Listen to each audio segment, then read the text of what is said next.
एक साथ पढ़ेंगे। क्रम्यामेकाग्रत्वेन चेतसा आत्मानमात्मवान् ध्यायेदात्मने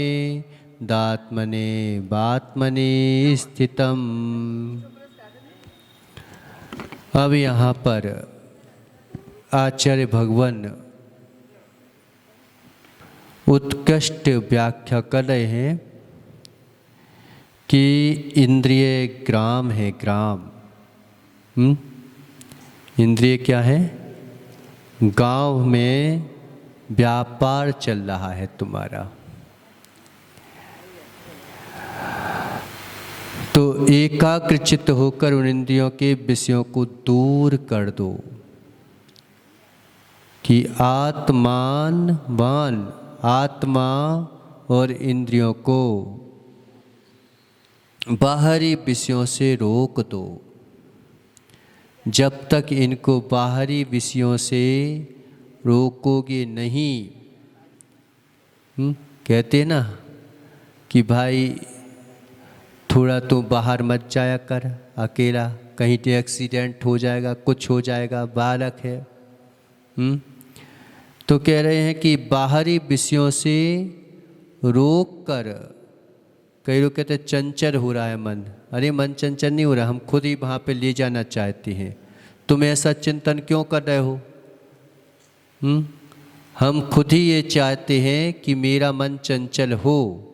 मन तो चंचल नहीं होना चाहता, लेकिन हम स्वयं ही उसको चंचल करना चाहते हैं। और चंचल करेंगे तब सोचते हैं कि हमारा काम चलेगा। हम जानबूझ के ही तो विचार करते हैं कोई चीज़ के। अगर हमारा काम चल भी रहा है तो भी हम जानबूझ के ऐसे विचार करेंगे कि काम चल नहीं रहा है। अगर हमने सोच लिया कि हमें किसी वस्तु की आवश्यकता है तो आवश्यकता पड़ती है। अगर हमने सोच लिया कि नहीं आवश्यकता तो कोई चीज़ की आवश्यकता नहीं पड़ती। बस हम सोच लेते हैं। महाराज ऐसे काम कैसे चलेगा? काम क्या बंद हो जाएगा? क्या अस्तित्व तो नष्ट हो जाएगा? क्या आत्मा का क्या? आत्मा का क्या अस्तित्व तो नष्ट हो जाएगा किसी की? आत्मा का अस्तित्व तो सत्य तो है ही, वो तो चलेगा सही। किसी का कोई अस्तित्व, सात द्रव्य नौ पदार्थ का कोई चीज नहीं दिखाई दे तो अस्तित्व नहीं है क्या उसका? अस्तित्व तो चलता ही है। अब कभी कभी क्या होता है कि हम एकदम चंचल हो जाते हैं। एकदम से किसी के बीच में बैठे और कोई बात मेरी नहीं मानी। अब 10 चलों के बीच में बैठोगे, 10 बातें होगी। अब व्यक्ति क्या कहता है कि जब ये मन कैसा होता है पता, कि जब बहुत सारे हो तो अकेले में जाने की इच्छा करता है। जब अकेले बैठे हो तो कहते क्या दुनिया है यार, कुछ भी तो नहीं है। क्या कुछ नहीं है? और फिर वो भीड़ों में जाने की आवश्यकता करता है। आप जो है गोवा वगैरह घूमने जाओगे और वहाँ पे रहने वाले लोग क्या बोलेंगे? कहाँ जंगल में फंसे हैं। पूछो उनसे, कहाँ जंगल में फंसे हैं? यहाँ पे तो कुछ भी नहीं है, बस बाहर के लोग आते थे चले जाते हैं। वो तो मौसम के दिन आते हैं चले जाते हैं। इससे अच्छा तो बॉम्बे था, इससे अच्छा तो वो था। और बॉम्बे वाले क्या सोचे, क्या आनंद है गोवा वगैरह में। तो मन की गति हमेशा जो है विपरीत होती है। जब भोग लेता है तो थक जाता है तो कहता है अरे क्या मैंने कर लिया, और नहीं मिलता तो बार बार उसकी इच्छा करता है। तो हमेशा क्या होता है कि कभी कभी ये जीव जब हमारी इच्छा की पूर्ति नहीं होती तो क्या कहता है, मेरे को किसी से बात नहीं करना, मेरे से कोई बात ना करे, मैं बिल्कुल एकांत में जाना चाहता हूँ, मुझे कोई चर्चा नहीं करना, मुझे एकांत, मैं तो अपना अस्तित्व खोना चाहता हूँ। अब कोई अकेले में चला जाए, अकेले में चला जाए तो क्या उसका अस्तित्व नष्ट हो जाएगा क्या? उसको शांति मिल जाएगी क्या? अकेले में जाके शांति मिल जाएगी? अब तू पहले से ये बार बार सोच के गया है, बार बार सोच के गया है कि मुझे तो बस अकेले में जाना, अकेले में जाना, अकेले में जाना, मेरे को कोई बात ना करे, मेरे से कोई बात ना करे, आदमी पागल हो जाएगा। और एक जन ऐसा है कि लोगों के बीच में जाना चाहता है, उल्टे सीधे काम कर रहा है। अब उससे बोलो कि कॉलेज के सामने खड़ा है, ओके मैं क्या कर रहा हूँ, मैं तो कुछ देखता ही नहीं हूँ,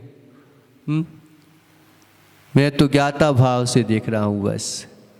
तो वो डंडा वाला कहता कि ये भी डंडा है, ये भी ज्ञाता भाव से देख लो। तो क्या है कि हम कभी कभी बहुत ज़्यादा अपने ही जानन हारे पने को नकारने रखते हैं, कभी हम उसमें बहुत ज़्यादा स्वीकारने रखते हैं। गलत काम करने में स्वीकारने रखते हैं कि हम तो मात्र उल्टी सीधी जगह देख रहे हैं, मैं क्या, मैं तो ज्ञाता बन के देख रहा हूँ। संयम ये नहीं है, संयम ये है कि दोनों में बैलेंस बना के चलना। दिख जाए तो लाग मत करना, ना दिखे तो द्वेष नहीं करना। इंद्रियों को तोड़ना मरोड़ना ये संयम नहीं है। संयम क्या है कि इंद्रियों को के साथ रह कर के अपना जो है काम निकाल लेना, इसका नाम इंद्रिय संयम है।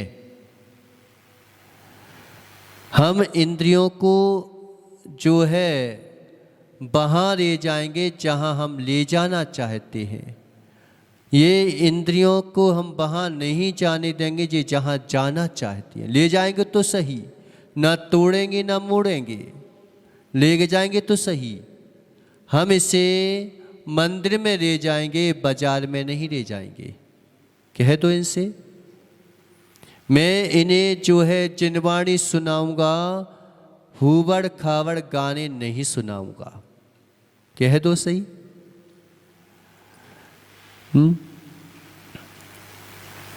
मैं इस जीभा इंद्रिय से भगवान की भक्ति को पढ़ूंगा, मैं इससे जो है अन्य जगह के काम गालियां नहीं दूंगा।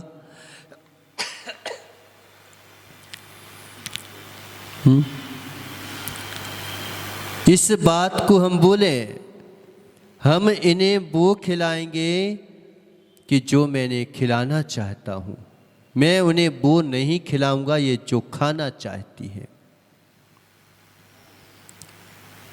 हो गया इंद्रिय संयम। ऐसा भी नहीं कि उन्हें तुम देना ही बंद कर दो।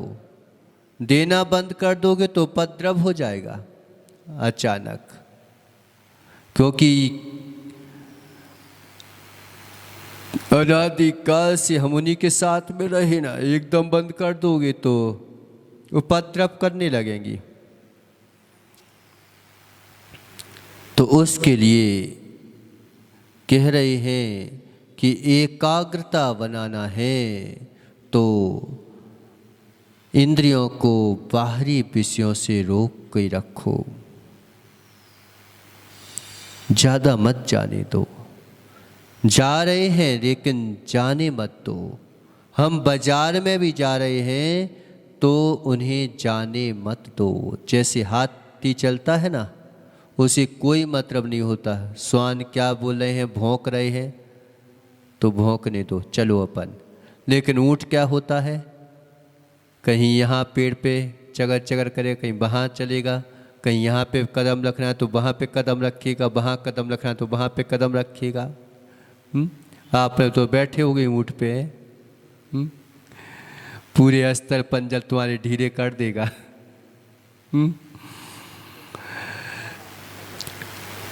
तो भद्रचार कहलाती है हाथी की, कि हाथी जो है बड़ा संयमित होके विवेक पूर्वक चलता है। एक बार जो है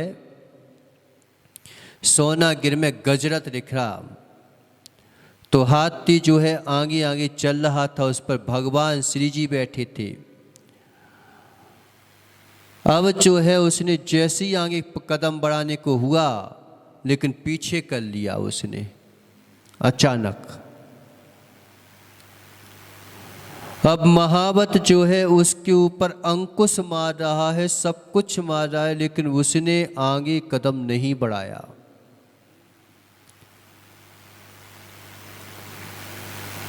परेशान हो गया, लेकिन उसने आगे कदम नहीं बढ़ाया।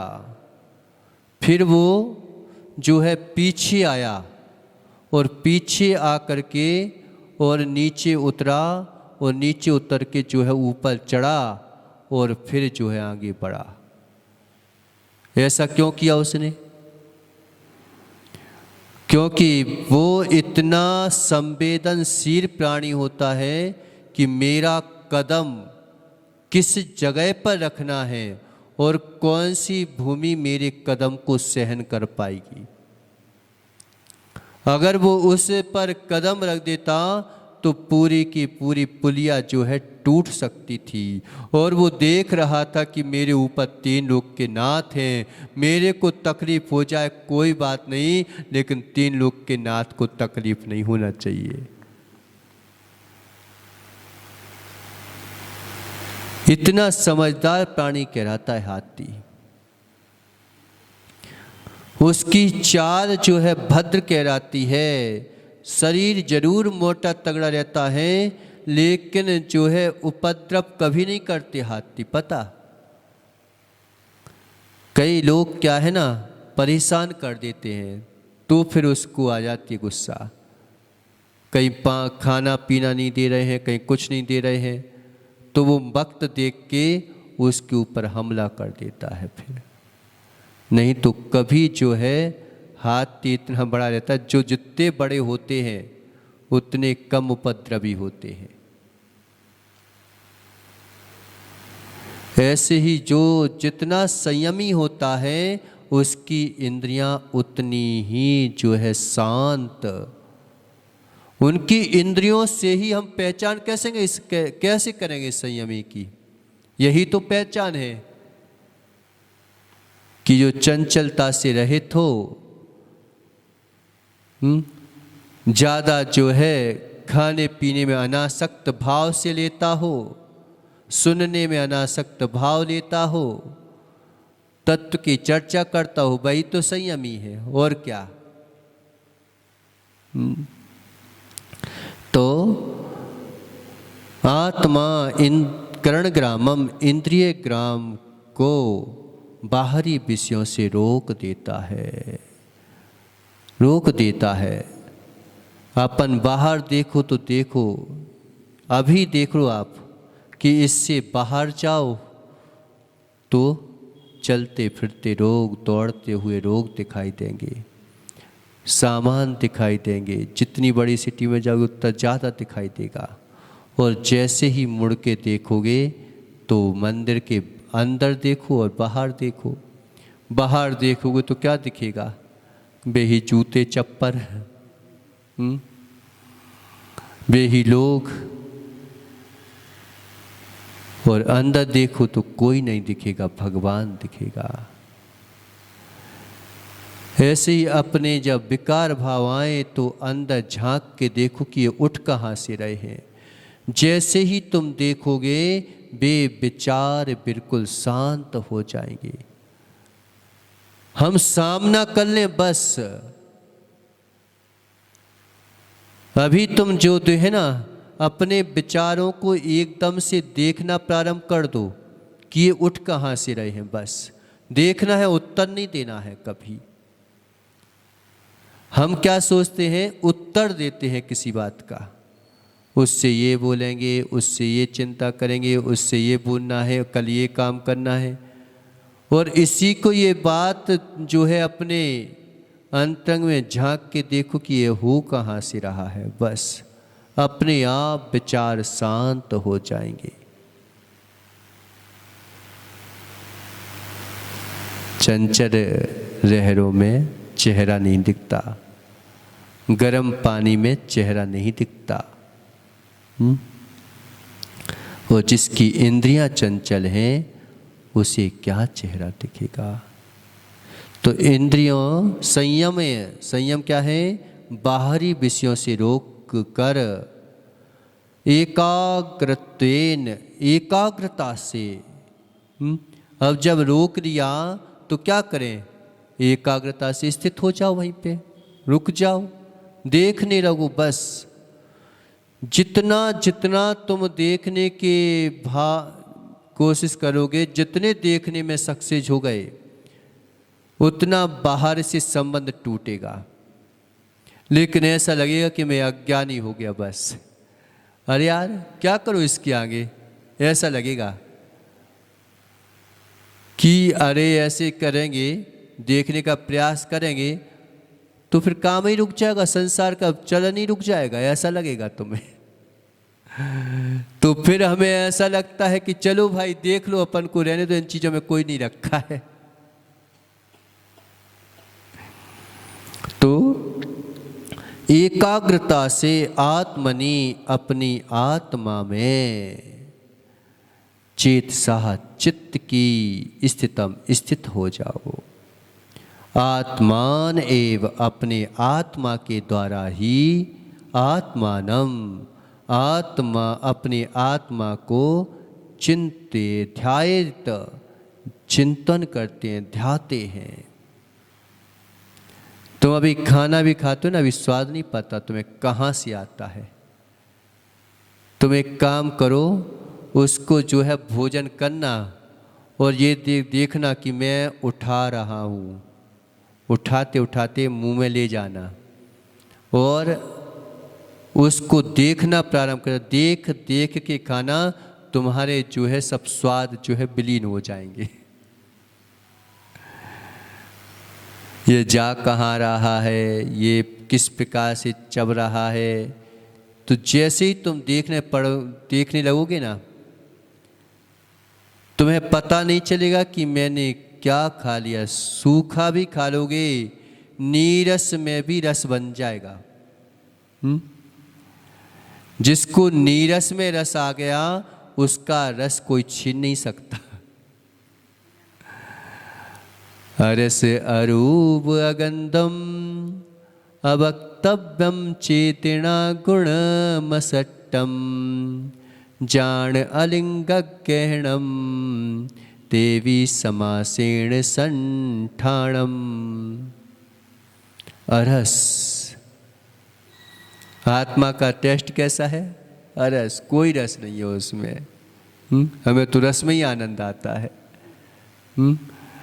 अब रस में आनंद आता है तो फिर खरीदना पड़ेगा।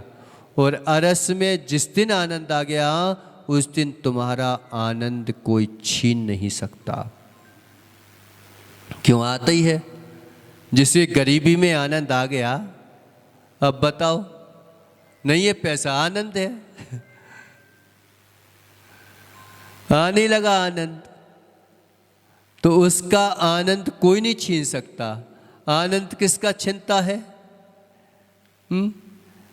जो दूसरे चीजों में आनंद लेंगे उनका आनंद छिनेगा, और जो दूसरी चीजों में आनंद लेंगे ही नहीं, उनका आनंद कहाँ छिनेगा? छीन सकता है कोई? जिसे अगंध में आनंद आया कि मुझे गंध वगैरह लेना ही नहीं है, अब बताओ उसका आनंद कहीं जाएगा? चल रहा है, अच्छा चल रहा है बस। जिसे अरूपी में आनंद आ गया, अब रूप देखना क्या है? और रूप देखोगे तो रूप तो जो ऐसा है कि आज जो है क्या अंगूर जैसा चमक रहा है, कर जो है किशमिश जैसा मुरझा जाएगा, तो रूप पे रोगे तुम। खजूर जैसा चमक रहा है, पिंड खजूर जैसा कल छुआरा हो जाएगा। ले लो आनंद तुम। अब वो आनंद छिन जाएगा। तुम्हारा अगर रस का आनंद आया तो एकमात्र जो है तुम्हारे मुख में, तुम्हारे जो है जीभा पर कुछ तंतु मात्र हैं, उतनी जगह पर ही आनंद आता है बस। और वह तंतु से छूटा तो मालूम चला कि आनंद गया, और गले के अंदर गया तो बताओ अब आ रहा है क्या आनंद पेट में, कि मीठा लग रहा हो। मीठा खा लिया लेकिन मीठे का आनंद तो आ रहा है क्या? नहीं आ रहा है। कितनी देर का है आनंद? किसी भी चीज में देख लो तुम, किसी भी चीज में सुंदर से सुंदर वस्तु ले आना, सुंदर से सुंदर भवन खड़ा कर लेना, सब सोफा सेट वगैरह सब ले लेना, लेकिन देखना तुम कि वो आनंद जो है 1 महीने 2 साल का हो जाएगा। इसके बाद तुम्हें वह भवन जो है ऐसा लगेगा कि सामने वाला भवन अच्छा लग रहा है। कितना ही सुंदर ले लेना, कितनी ही सुंदर तुम पसंद की शादी कर लेना, लेकिन कुछ दिनों बाद तुम्हें ऐसा लगेगा कि अरे मैं तो सोच की रहा था अच्छा खासा, लेकिन कुछ ही नहीं है।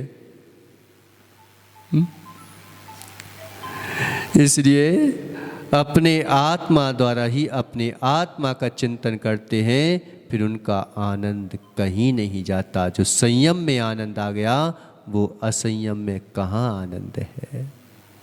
लेकिन आना चाहिए, नहीं तो मालूम चाहिए कहाँ संयम धारण कर लिया। ये भाव आ गया तो गड़बड़ है।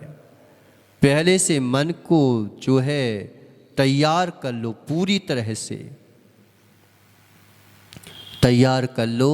किसी भी जगह, जंगल में हो, मंगल में हो, कहीं पे भी हो, आनंद आएगा।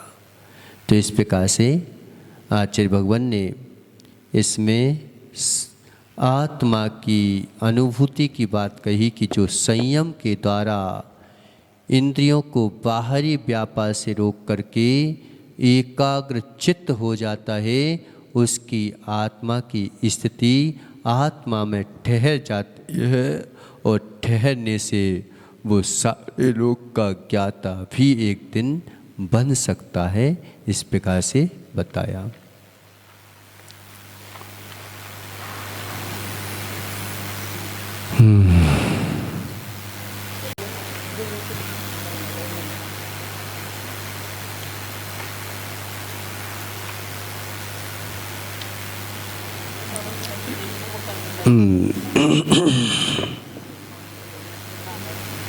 मंदिर की देहरी किसका प्रतीक है?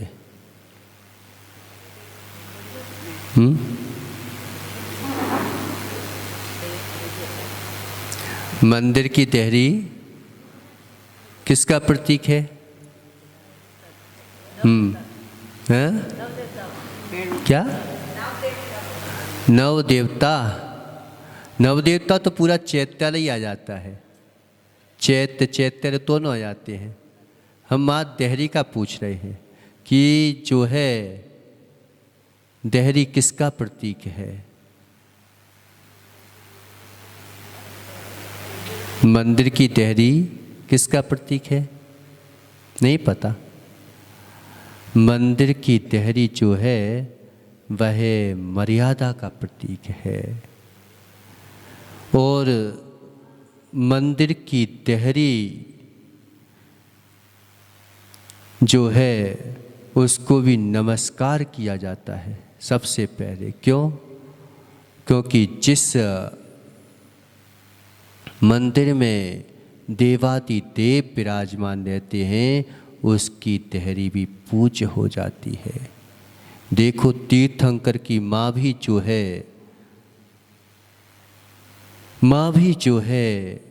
माँ तीर्थंकर की वजह से वो पूज्यता को प्राप्त हो जाती है। कितना ऊंचा दर्जा दिया माँ का। अपन कहते हैं कि स्त्रियों को तुम वैसा हीन समझते, तो कहाँ हीन समझा। लेकिन हीनता के काम करोगे, माँ के रूप में रहोगे, तो फिर माँ जैसी पूज्यता को प्राप्त हो जाओगे। और अगर भोग में रख गए तो फिर निकृष्टता को प्राप्त हो जाइए जी। कितनी कितनी कहानियाँ तो आती हैं माँ के बारे में, लेकिन कब आती है? जब वो शील गुण से युक्त होती है तो माँ की भी पूजा हो जाती है।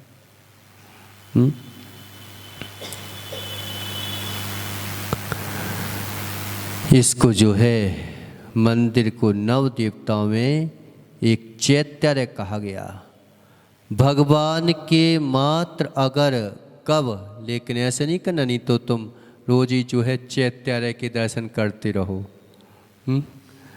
जब व्यक्ति बीमार हो जाए, कुछ हो जाए, तो फिर जैन कुल में नहीं जन्मा है लेकिन श्रद्धा जागृत हो जाती है, तो कहते हैं कि भगवान जिनेन्द्र देव का भवन ही भव के ताप को हर देता है। मंदिर में प्रवेश करते समय क्या बोलना चाहिए? खड़े होके बोलो, एक साथ नहीं।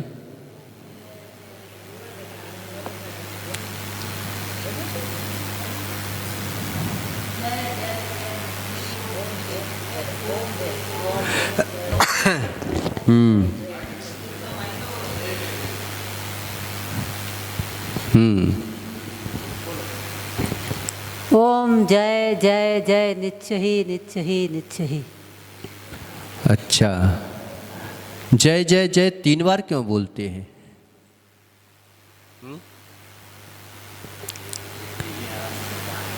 जय जय जय 3 बार क्यों बोला? देव शास्त्र गुरु 3 के प्रतीक है, इसीलिए 3 बार बोलते, देश को, शास्त्र को और गुरु को। और बताओ रत्नत्रय के, और बताओ।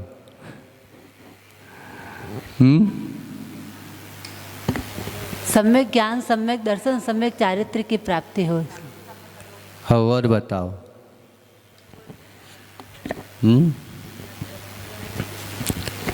बताओ और सोचो।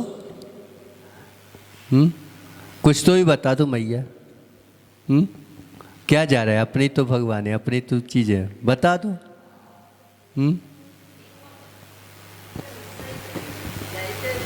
बताओ जल्दी से। ओम जय जय जय। तो ओम एक ही बार बोला, जय जय 3 बार। ओम जय ओम जय ओम जय क्यों नहीं बोला?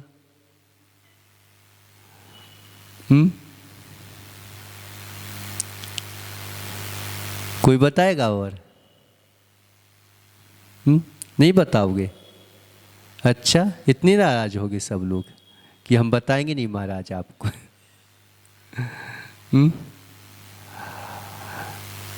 अपने यहाँ पे ओम कैसे बोला जाता है? कई लोग बोलते हैं ओम आओम। सही अगर उच्चारण देखा जाए ना, जैन धर्म का ओम, क्योंकि ओम तो सभी जगह है, तो इसको बोला जाता है आओम। अपने आप जो है इससे प्रभावित हो जाते हैं। आओम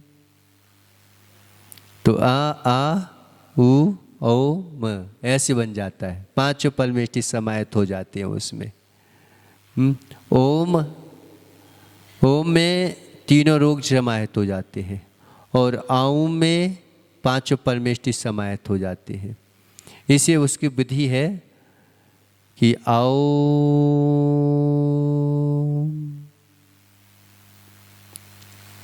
है ना।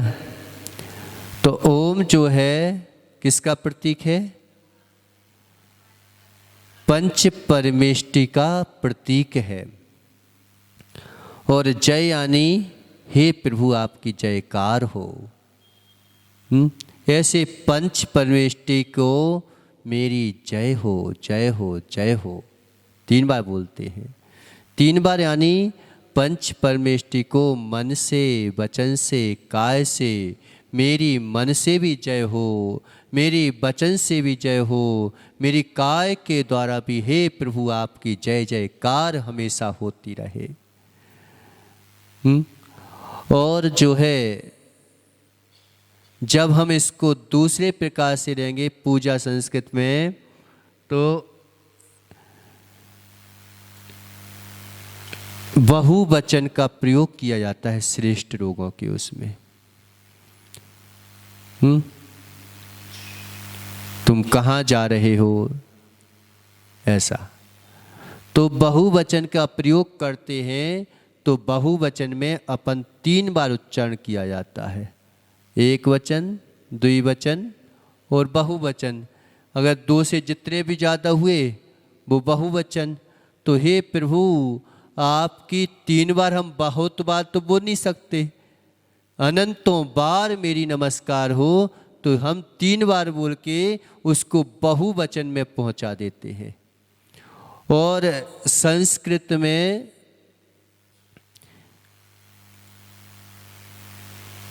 ह्रस्व, दीर्घ, पृत 3 प्रकार से उच्चारण होता है।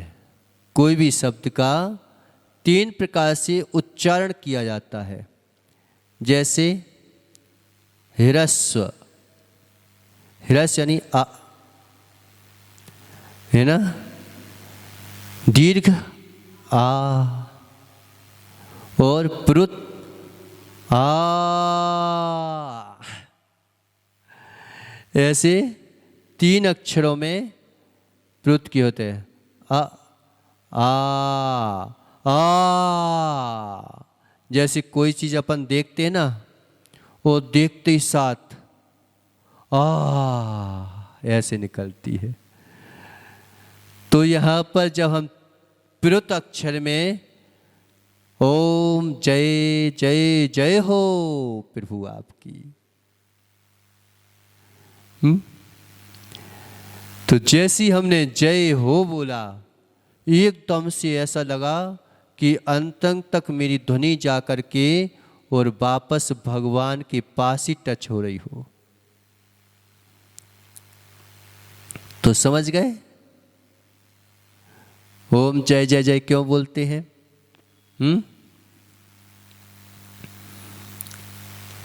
अब जो है इसके बाद क्या बोलते हैं? निस्सही, निस्सही और निस्सही। तो निस्सही का अर्थ क्या होता है?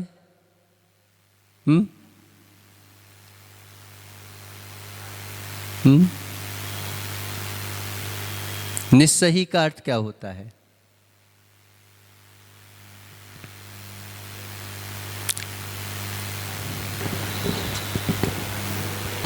नमस्ते महाराज जी।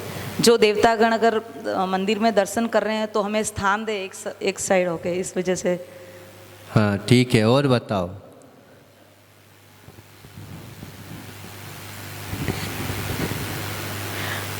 निश्चय, निश्चय का अर्थ है, एक तो दीदी ने बताया, और एक ये कि जैसे हमारे विकारी भाव होते हैं वो सारे बाहर ही रह जाए, उन कोई भी संकल्प विकल्प जो होते हैं उनको हम लेकर के अंदर नहीं जाए। और बताओ।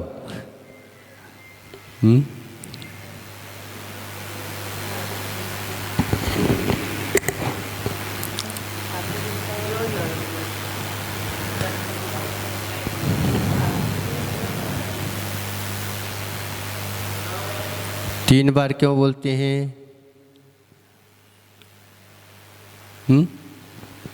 मन से, वचन से, काया से। अब एक ही बार में तो ना मन वचन का। निश्चय का अर्थ क्या होता है? निश्चय 3 बार क्यों बोलते हैं?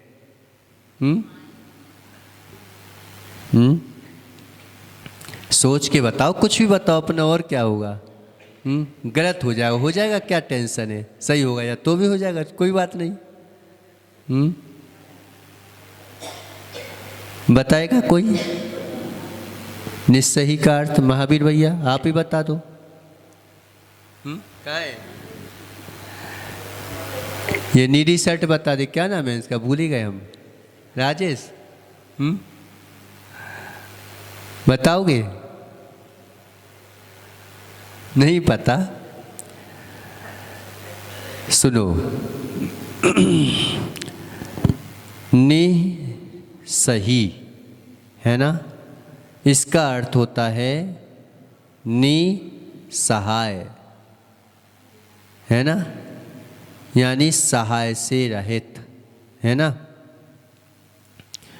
यानी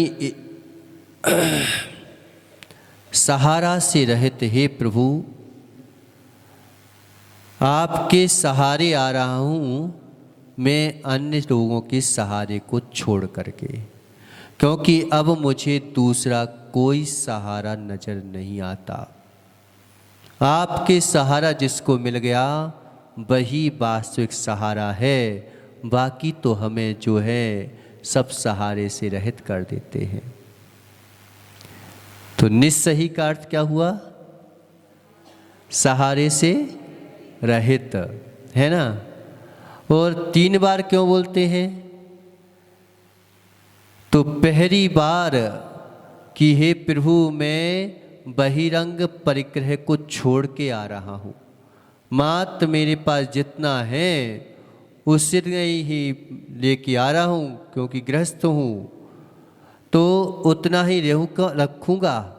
और जो है जब तक भगवान की पूजा भक्ति आराधना करूँगा तब तक मैं जो है बहिरंग परिग्रह की आशा नहीं रखूँगा। तो पहला निस्सही बहिरंग परिग्रह से रहित होने के लिए, है ना। दूसरा है निस्सही कि अंतरंग परिग्रह से निक्त होकर आ रहा हूँ, कि अंतरंग में भी मेरी कसाय भाव नहीं है, मिथ्यात आदि नहीं है, है ना। तो इसलिए आ रहा हूँ। और तीसरी निस्सही बोलते हैं कि जिस समय मनुष्य अपने घर परिवार सहित जो है जाते हैं तीर्थ यात्रा वगैरह को, ठीक उसी प्रकार से देवी देवता गण भी जो है भगवान की भक्ति के लिए आते हैं। 3 लोक के नाथ की भक्ति के लिए आए हैं, तो हमें जो है वो हमसे परेशान ना हो और हम उनसे परेशान ना हो।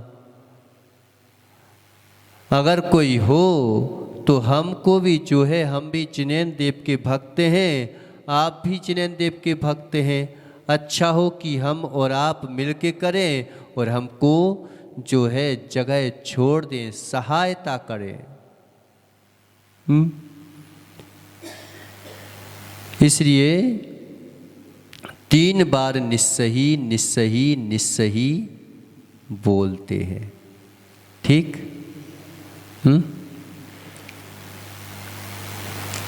इसमें और भी दिया है, क्या दिया है? मौन भक्ति पूजा मग्न होते हैं। अच्छा, वो तो उसी का विशेषार्थ कर दिया कि साधर्मी भाई जो पूजन भक्ति कर रहे हैं वो हमको भी सहायता करें। तो निस्सही निस्सही निस्सही ऐसा 3 बार बोलते हैं। कैसे बोलते हैं? ओम जय जय जय निस्सही निस्सही निस्सही, नमोस्तु नमोस्तु नमोस्तु, जय देव जय देव जय देव, जय हो प्रभु आपकी।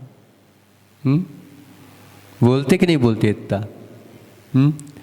नहीं तो मन ही मन में बोल ले तो बस पता ही नहीं चलता कि कोई आया है। अच्छे से बोलना चाहिए। तो 3 बार नमोस्तु से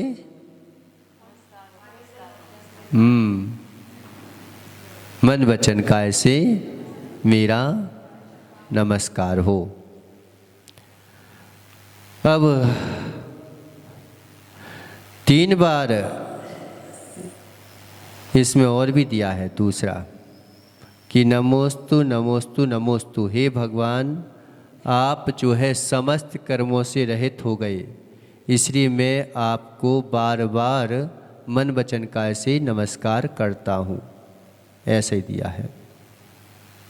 देवसास गुरु का भी प्रतीक है, बहुवचन का भी ये प्रतीक है कि 3 बार बोलने से अनंत बार कोटि कोटि भी अपन ने बोल दिया कि ये 3 बार तो हमने बोला है, लेकिन संस्कृत के बहुवचन द्वारा से बोला है, इसलिए आपको मेरा कोटि कोटि नमस्कार हो।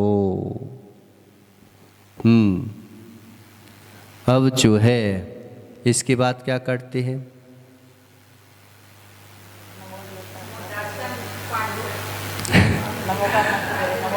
घंटा नहीं बजाते?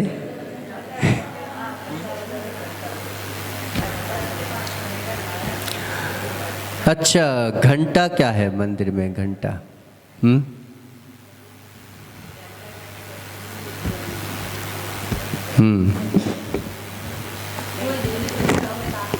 है देवी देवता। अरे फिर निश्चय निश्चय क्यों बोला था हमने जब घंटा इसे बोल?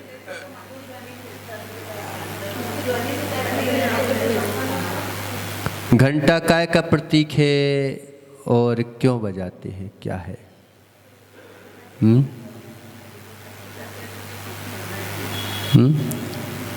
नहीं पता?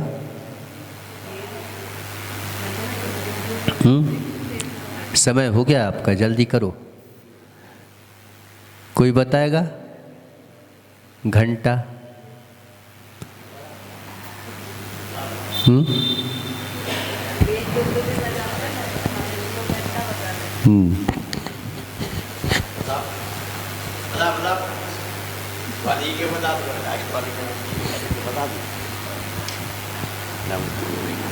भगवान को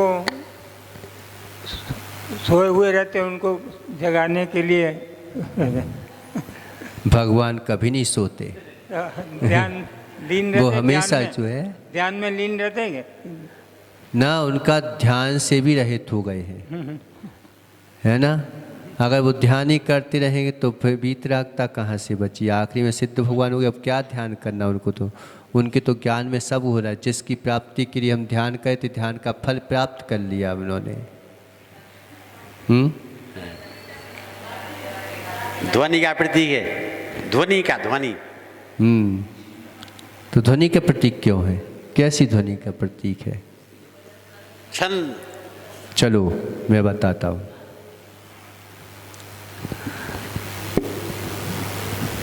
मंदिर में जो घंटा लगा रहता है तो वह हमारी विशुद्धि का प्रसारित करने के लिए एक वैज्ञानिक यंत्र है ना। घंटे को अपन जैसे बजाते हैं ना, तो बजा के एकदम नहीं चले जाना चाहिए, है ना। थोड़ी देर जो है धीरे से बजा करके, जीभ देख लेना लेकिन कहीं है तो नहीं, है ना। तो जो है वो जैसे घंटे को बजाते हैं और फिर उसके बाद एकदम शांत हो करके उसके नीचे खड़े हो जाओ। हाँ, खड़े उसके नीचे। तो जो है हमारा जो ब्रह्म चक्र रहता है ऊर्ध्ववाला, उसके अंदर उसकी ध्वनि जो है प्रसारित होती है, और वो ध्वनि जो है अंतरंग में जाती है। और दूसरा जो है घंटा जो है समूषण में बजने वाली देव ध्वनि उसका प्रतीक है। ओमकार में देव ध्वनि जो है देव दुंदुभी बजती है, उसका प्रतीक होता है घंटा। है कि नहीं है मंदिर में घंटा? कितना बड़ा है? तो देव दुंदुभी का प्रतीक है। ये मंगल ध्वनि का भी प्रतीक कहलाता है कि घंटे की ध्वनि सुनकर जो है आसपास के लोग जान जाएं कि भाई अब पुजारी भक्त आ चुके हैं और भगवान की पूजा करने का समय हो गया। सही है। कि आसपास के लोग पता चल जाए। घर पे थे तो मम्मी बोल देती थी कि भैया उठ घंटा बज गया अब। सामने होता है ना। तो सुबह से भाई सब लोग उठ जाओ, अब भगवान की भक्ति का समय हो गया, ब्रह्म मुहूर्त हो गया है, आप जो है अब जो है घर छोड़ छोड़ के मंदिर में आ जाओ।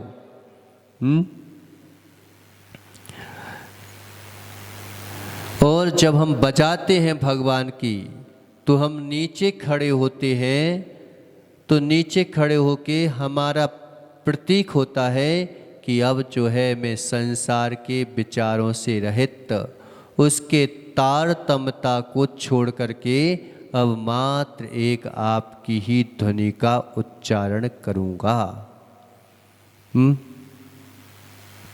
ऐसा ये घंटा है।